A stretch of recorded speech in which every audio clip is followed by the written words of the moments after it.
Good morning. Today is Thursday, July 3rd. I'm Corva Coleman from NPR News, and here are today's top stories. The House of Representatives is holding the last debate on the multi-trillion-dollar tax cut and spending bill. They've spent all night haggling over it. House Democratic leader Hakeem Jeffries has now been speaking for about 6 hours on the chamber floor to demonstrate his vehement opposition to the measure. NPR's Scott Horsley explains the economic effect the legislation may have. The independent scorekeepers say this bill would add between $3 and $5 trillion worth of additional red ink over the next decade. The bill extends most of the tax cuts from the first Trump administration and adds some new tax breaks on top of that. The biggest tax cuts go to the wealthiest taxpayers, while families making less than about $55,000 a year would on average end up worse off under this bill. That's because the tax savings those families would receive would be outweighed by cuts to safety net programs like Medicaid and food stamps. NPR's Scott Horsley reporting. In Israel, a number of senior lawmakers belonging to Prime Minister Benjamin Netanyahu's party are calling on him to completely annex the occupied West Bank. NPR's Hadil Al-Shalchi has more. Ministers from Prime Minister Benjamin Netanyahu's political party want him to use Israel's, quote, historic achievements in the war with Iran to, quote, complete the task and fully annex the West Bank. In a letter, the Likud party lawmakers called on Netanyahu to take advantage of Israel's, quote, strategic partnership with President Trump. Netanyahu's office told NPR it had no comment. Palestinian authorities condemned the letter, saying the demand broke international law. Netanyahu's government is the most far-right in Israel's history and has approved aggressive land appropriations in the West Bank. Violence towards Palestinians by Israeli forces and Jewish settlers has sharply risen there since the war in Gaza began.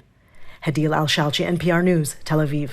Hospital officials in Gaza report more than 80 Palestinians have been killed by Israeli fire overnight. This is as Israel intensifies its offensive in the enclave. That's as Hamas says it is studying a proposal for new ceasefire talks with Israel. As NPR's Daniel Estrin reports, Israel says it wants high-level talks soon. Officials from both Hamas and Israel say there are positive signs that both sides are ready to negotiate a ceasefire in Gaza.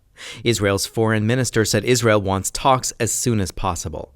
A person briefed on the matter, not authorized to speak about it publicly, said Israel has agreed to a 60-day ceasefire, with Hamas releasing around half of the living and dead hostages it's holding, and Israel releasing Palestinian prisoners.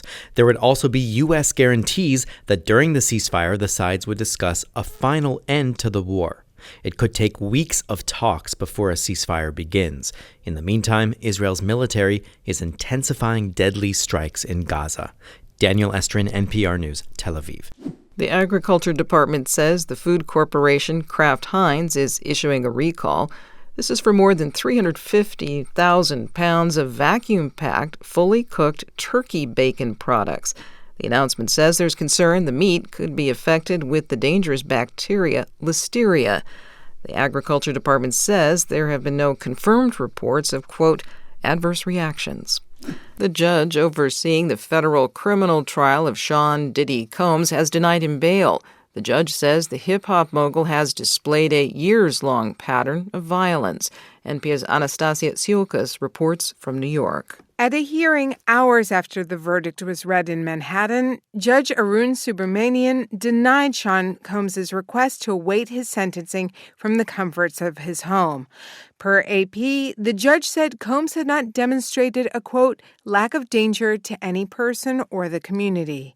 Combs was convicted on 2 prostitution-related federal charges, but the jury found him not guilty of more serious charges of racketeering and sex trafficking.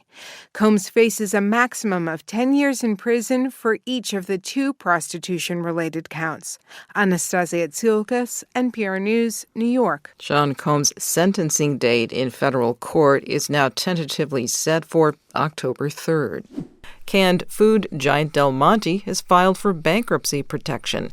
NPR's Alina Selyug says it's seeking to sell all its assets. Del Monte Foods is nearly 140 years old. Best known for its canned fruits and vegetables, it also owns the College Inn brand of broths and the Joyba brand of bubble tea.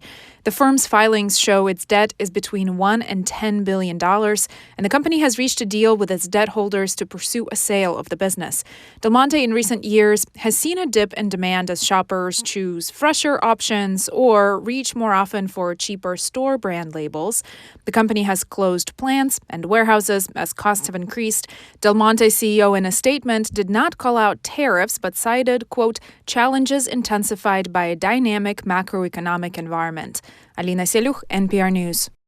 This is NPR News.